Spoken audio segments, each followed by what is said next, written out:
Hi friends, welcome back to Akchi Lifestyle. இன்னைக்கு நம்ம சேனல்ல ஒரு சூப்பரான பதிவு தான் பார்க்க போறோம். வீடியோவை ஸ்கிப் பண்ணாம ஃபுல்லா பாருங்க. ஃபர்ஸ்ட் டைம் நம்ம சேனலை பார்க்குறீங்க அப்படினா மறக்காம Subscribe பண்ணிட்டு சப்போர்ட் பண்ணுங்க. இன்றைக்கி வந்து பார்த்திங்கன்னா பெண்களுக்கு ரொம்ப முக்கியமான பதிவு தான். கட்டாயம் இதை பார்த்துட்டிங்க அப்படின்னா கண்டிப்பாக வந்து நீங்களும் இதை ட்ரை பண்ணுவீங்க. ஏன்னா நம்ம வீட்டில் ரொம்ப இந்த உலகத்தில் வந்து பார்த்திங்கன்னா வாழ்கிறதுக்கே ரொம்ப முக்கியமானது ஒன்றுன்னா உணவு, உடை, அதுக்கப்புறம் இருப்பிடம். இது 3 தான். அதில் வந்து ஒன்று பஞ்சம் வந்துச்சு அப்படின்னாலும் நம்மளால் சமாளிக்க முடியாது. நிறைய இன்சிடெண்ட்டில் நம்மளும் ஃபேஸ் பண்ணியிருப்போம். ஸோ வந்து பார்த்திங்கன்னா அதெல்லாம் நமக்கு வராமல் இருக்கணும் அப்படின்னா கண்டிப்பாக இந்த பூஜை பண்ணோம் அப்படின்னா நமக்கு நல்லதே நடக்கும். கண்டினியூஸாக பண்ணிகிட்டே இருக்கணும் அப்படின்லாம் கிடையாது. நீங்கள் வந்து வீக்லி ஒன்ஸ் இல்லை மந்த்லி ஒன்ஸ் பண்ணால் கூட போதும். நம்ம வந்து அன்னபூர்ணியை வந்து பார்த்திங்கன்னா நமக்கு எப்போவுமே வந்து உணவு தட்டுப்பாடு இல்லாமல் இருக்கணும், நம்ம வீட்லேயும் சரி மற்றவங்களுக்கும் சரி அப்படின்னு நம்ம மனசார வேண்டிட்டு இந்த பூஜையை வந்து பண்ணலாம். ஸோ நான் வந்து இன்றைக்கி இந்த பூஜையை வந்து பண்ணியிருக்கேன். ஸோ எப்படி பண்ணலாம் அப்படின்னு சொல்லிட்டு பார்க்கலாம். சாப்பாடு இல்லாமலும் இந்த உலகத்தில் வந்து நம்மளால் ஒரு டைம் கூட சாப்பிடாமலும் இருக்கவும் முடியாது. அதுவும் பார்த்திங்கன்னா ஒரு டைம் சமாளிக்கலாம், 2 டைம் சமாளிக்கலாம், ஒரு நாளே சமாளிக்கலாம். ஆனால் அவ்வளோதான், போக போக நம்மளால் இருக்கவும் முடியாது. நிறைய பேர் இந்த உலகத்தில் சாப்பாடு ஒரு வேளை கூட இல்லாமல் கண்டிப்பாக இருக்கிறாங்க. ஸோ நான் டெய்லி சாமி கும்பிடும்போது நான் நினப்பேன், ஒரு டைமாவது இல்லாதவங்களுக்கு வந்து நல்லபடியாக உணவு கிடைக்கணும், எப்படினாலும் கிடைக்கணும் அப்படின்னு சொல்லிட்டு என்னால் முடிஞ்ச அளவுக்கும் நானும் பர்த்டே இந்த மாதிரிலாம் பார்த்திங்கன்னா கோயிலில் இருக்கிறவங்களுக்கு சாப்பாடு தான் மெயினாக வந்து கொடுப்பேன். என்னால் என்ன முடியுமோ, நல்லா சமைக்கிறனோ இல்லையோ ஆனால் சாப்பாடு வந்து செஞ்சு கொடுத்துருவேன். ஏன்னா அவங்க ஒரு டைம் கிடைக்கிறதுக்காக எவ்வளோ வேலை வந்து காத்துட்ருப்பாங்க அப்படின்னு கண்டிப்பாக வெளியில் உட்காந்துருக்கவங்கள பார்த்தா தெரியும். ஸோ இன்றைக்கி வந்து இந்த அன்னபூர்ணியை வந்து நம்ம எப்படி வந்து கும்பிடலாம் வீட்டில் அப்படின்னு சொல்லிட்டு பார்த்திங்கன்னா, நிறைய பேர்கிட்ட வந்து அந்த ஸ்டாச்சு இருந்துச்சு, சிலை இருந்துச்சு அப்படின்னா பூஜை ரூமில் வந்து கட்டாயம் எல்லாருமே வச்சுருப்பீங்க. என்கிட்ட வந்து இல்லை, ஃபோட்டோ வந்து இருக்குது. ஆனால் வந்து பார்த்திங்கன்னா பூஜை ரூமில் இருக்காங்காட்டி நான் வந்து கிச்சனில் வந்து மகாலட்சுமி வந்து ஒட்டி வச்சுருப்பேன். எப்போவுமே வந்து அன்ன தட்டுப்பாடு இல்லாமல் இருக்கணும், நமக்கு வந்து சாப்பாடுக்கு குறை இல்லாமல் இருக்கணும் அப்படின்னு சொல்லிட்டு கண்டிப்பாக ஒரு விஷயத்தை எல்லாருமே புரிஞ்சு வச்சுக்கோங்க. சாப்பாடை மெயினாக வந்து வேஸ்ட் பண்ண வேண்டாம். முடிஞ்ச அளவுக்கு வந்து பார்த்திங்கன்னா முடியாத பட்சத்துக்கு நம்மளால் ஒன்றும் பண்ண முடியாது. ஆனால் வேணுன்ட்டே வந்து குழந்தைங்கக்கிட்ட சொல்லியே வளர்த்துங்க, சாப்பாடை வந்து நம்ம வேஸ்ட் பண்ணக்கூடாது அப்படின்னு சொல்லிட்டு. ஸோ இன்றைக்கி நான் வந்து கிச்சனுக்கு மேலே வந்து பார்த்திங்கன்னா ஸ்டவ்வுக்கு மேலே வந்து மகாலட்சுமி ஃபோட்டோ வந்து ஒட்டி வச்சுருக்கேன். ஸோ அங்கே வந்து ஃபஸ்ட்டு நல்லா நீட்டாக ஃபஸ்ட் நாளே நீங்கள் வியாழக்கிழமையே தொடச்சாலும் சரி, வெள்ளிக்கிழமை கண்டிப்பாக இந்த பூஜை வந்து பண்ணுங்கள். இல்லை மாதத்துக்கு ஒரு டைம் வெள்ளிக்கிழமை நீங்கள் இந்த பூஜை பண்ணாலும் ரொம்ப நல்லது தான்.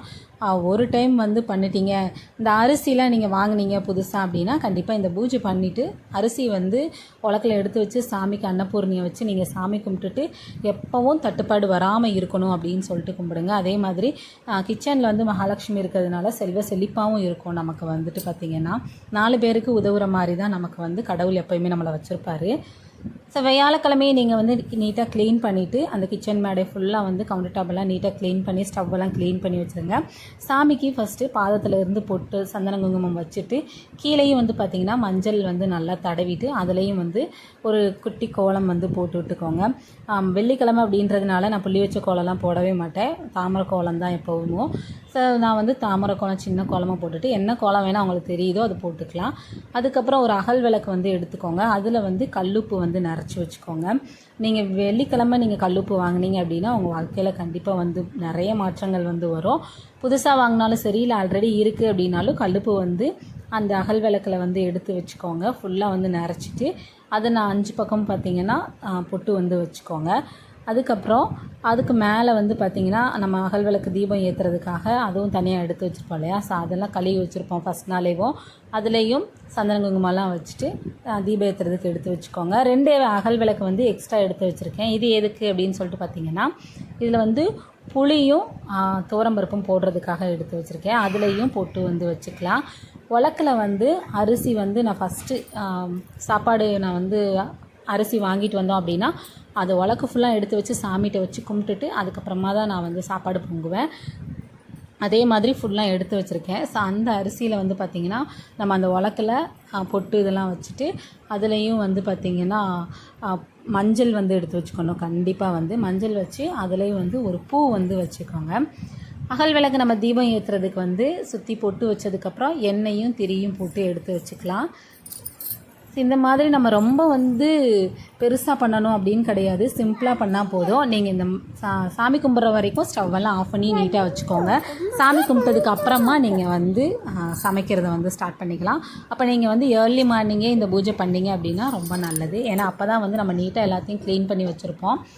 எல்லாமே நம்ம சமைக்கிற டைமில் வந்து பார்த்திங்கன்னா இந்த பூஜை வந்து பண்ண முடியாது, அதனால தான்.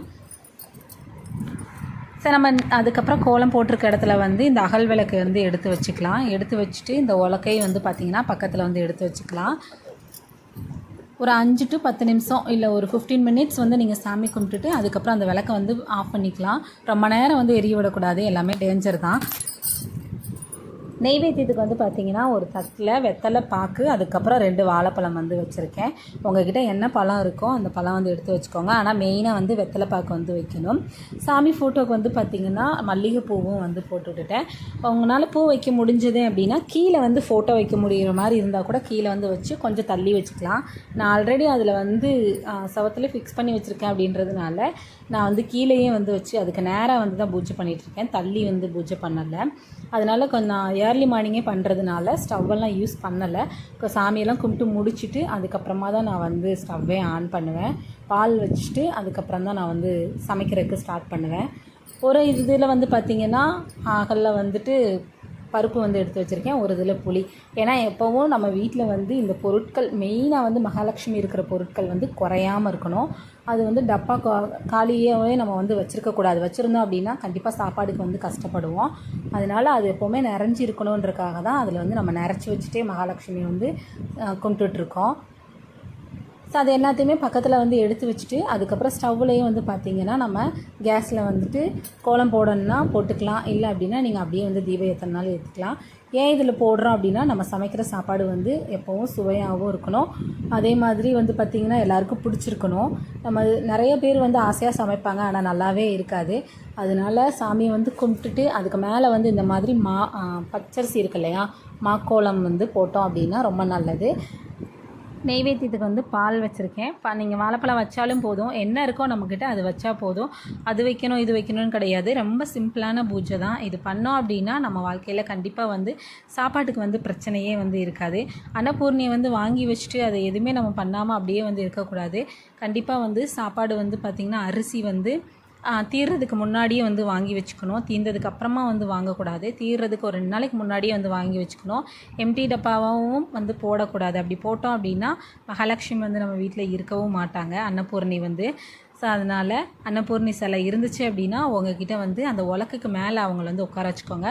அரிசி ஃபுல்லாக நிரப்பிட்டு அதில் காயினும் வச்சுட்டு 1 ரூபா காயின் இந்த மாதிரி வந்து வச்சுட்டு அதுக்கு மேலே மஞ்சள் வந்து கிழங்கு வந்து வச்சுக்கோங்க. அதுக்கப்புறம் அம்மாவை வந்து உட்கார வச்சு இந்த மாதிரி பூஜை பண்ணிங்க அப்படின்னா ரொம்ப நல்லது.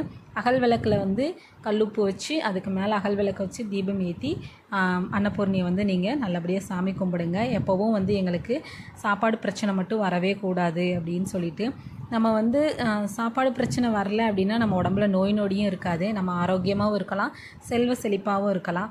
ஸோ ஒரு பூஜையும் வந்து பார்த்திங்கன்னா ஒவ்வொரு நல்லனுக்காக தான், எல்லாமே நல்லதாக நடக்கும் அப்படின்னு நினச்சிட்டு எல்லாத்தையும் நம்பிக்கையோடு நம்ம செய்ய ஆரம்பிச்சிட்டோம் அப்படின்னா கண்டிப்பாக நல்லதே வந்து நடக்கும். நம்மளோட குழந்தைங்கிட்ட இப்போ இருந்தே வந்து சாப்பாடை வந்து எப்படி மதிக்கணும், அதை வந்து வேஸ்ட் பண்ணக்கூடாது அப்படின்னு சொல்லிட்டு நாமளும் அதை வந்து ஃபாலோ பண்ணிவிட்டு இந்த மாதிரி பூஜை வந்து கண்டிப்பாக பண்ணுங்கள். நீங்களும் வந்து பண்ணிவிட்டு எப்படி இருக்குது அப்படின்னு சொல்லிட்டு கண்டிப்பாக கமெண்ட் செக்ஷனில் வந்து சொல்லுங்கள். நம்ம சேனலை ஃபஸ்ட் டைம் பார்க்குறீங்க அப்படின்னா மறக்காமல் சப்ஸ்கிரைப் பண்ணி வச்சுக்கோங்க. அடுத்து ஒரு சூப்பரான vlogல வந்து பார்க்கலாம். தேங்க்ஸ் ஃபார் வாட்சிங்.